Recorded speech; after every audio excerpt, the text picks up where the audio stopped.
Another day, another gem. So today we're going to look at this piece, which you may notice is one of the pieces from Roy Steverwald's rough opal parcel that I bought off him the other day and reviewed. And I immediately latched onto this one. It's quite a remarkable piece. If I lower the brightness, gives it a bit more of a realistic look without the white. Somewhere around here is what it actually looks like. But yeah, it's in its rough form already an incredible piece. There we go. So what I'm noticing with it is a bit fractured around the edges, so it's pretty sharp. I'm going to have to round off a lot of that. There's this outer edge just along here where there's just this opaque white potch basically. So I'm going to have to grind that off. We just want to get rid of that and be left with this beautiful gem. It's a bit cloudy on the top here, right on this upper bit, so this top bit here is going to have to be taken back in a bit till we get straight onto that colour and hope that that cloudiness clears up, because the rest is pretty good. There's a bit of an inclusion area just here, and then yeah, the back will just flatten this big chunk out of it and we'll see what it looks like. It should be a pretty nice crystal. It's not that thick, so I don't know if it'll be okay on its own or whether this would be it would probably make an incredible doublet, but we'll see what it looks like just grinding through it. And I might record the process of this one just so that we've got an updated video where I kind of go through the whole system that I run through. So we'll start off with the 80 grit just to take off this edge. Might take off this back a little bit with the 80 grit, and then everything from there will be going down to, we'll see how it goes. I don't think I've got a lot to get rid of, so I might just go straight onto the Nova tips for this. This piece has got every colour under the rainbow, so it's quite amazing. Hence why I'm choosing to work on it and scrapping the other videos that I had planned. At least until I get one of these pieces done. This one in particular, there's actually a couple other really good stones in this rough parcel as well, so I'll get straight onto them as well. But yeah, I'll start off with the 80 grit just to get rid of this outer crust, and then we'll reassess from there.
So here we are.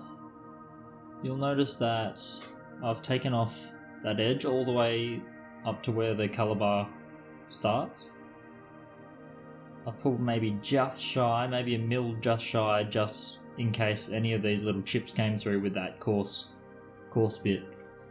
And because I was using a pretty worn out bit, even though it was an 80 grit, it was kind of more, it'd be more around the 150 200 kind of mark. It was pretty old bit, so I even tidied up some of these edges without causing too many chips or anything like that, so I'm quite happy with it. Looking at it in terms of shape, I think I'm just going to keep this one natural. I don't really want to change the shape of it too much.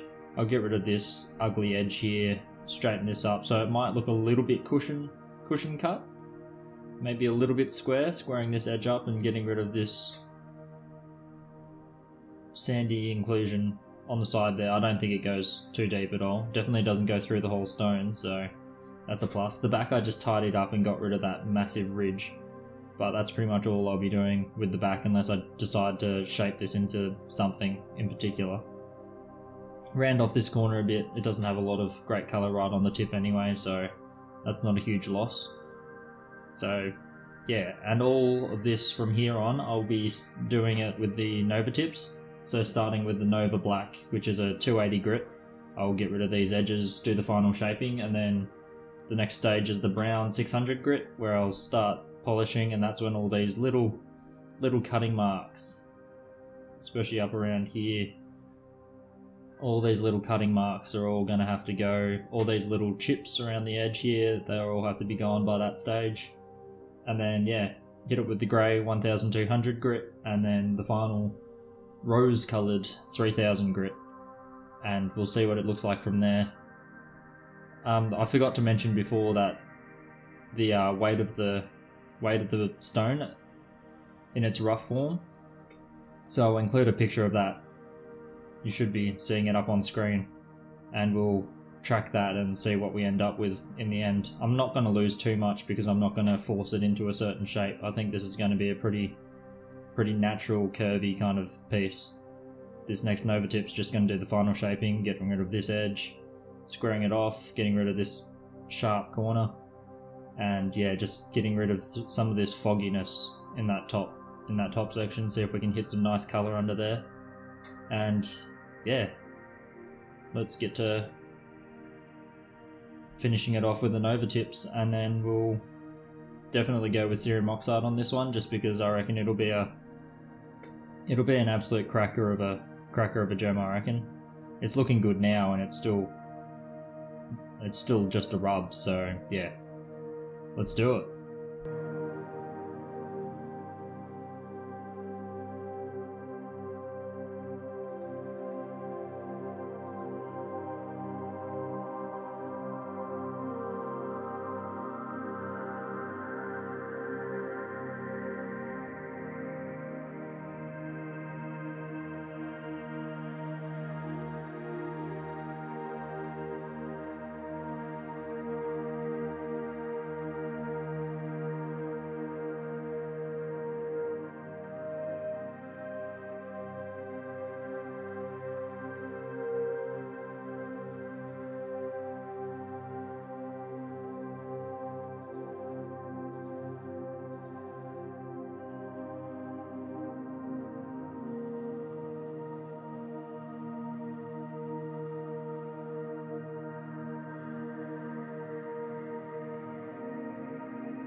The grand reveal.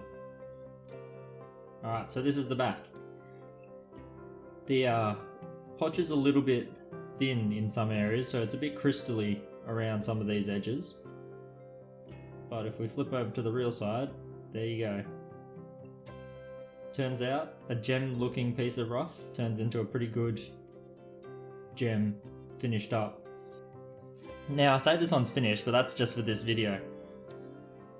This has actually only done the Nova tip stages that I showed in the prior clips to this one. I'm stopping this video here because I'm going to do a more in-depth video on using cerium oxide and felt tips to get the final mirror kind of finish on it, because I've been getting a few questions about how I'm getting good finishes with cerium oxide while other people are struggling a bit. And I guess there are a few tips and tricks. It is pretty difficult to get it really nicely finished and to get a large improvement on a pre-polish. So yeah, I'll go through that in a separate video on this stone. It should be coming up pretty soon after this one. But yeah, have a look at this. This thing's worked out well. I've taken that edge all the way up to the colour. You've got every colour you could want in an opal here, except for maybe purple. The camera seems to not pick up the green all that well, which is a bit surprising. The green starts looking a little bit, I don't know, turquoise, bluish. So I still need to improve on the video quality of these videos if I really want to capture exactly what my eyes are seeing in front of me. I also need to improve on this cough. All these videos are really a struggle to record and edit, but I'm sure we'll get over it soon. So yeah, it's an unconventional shape, it's pretty freeform. This is Nova tips up to, what, it's up to 3000. So yeah, at 3000 you can get a nice polished stone. For something this decent though, I'm going to go through and do a better polish with the cerium oxide. We'll finish it off by getting a final weight in carats. So just over 4. Just over 4 carats of really top quality Cooper Pedy white opal.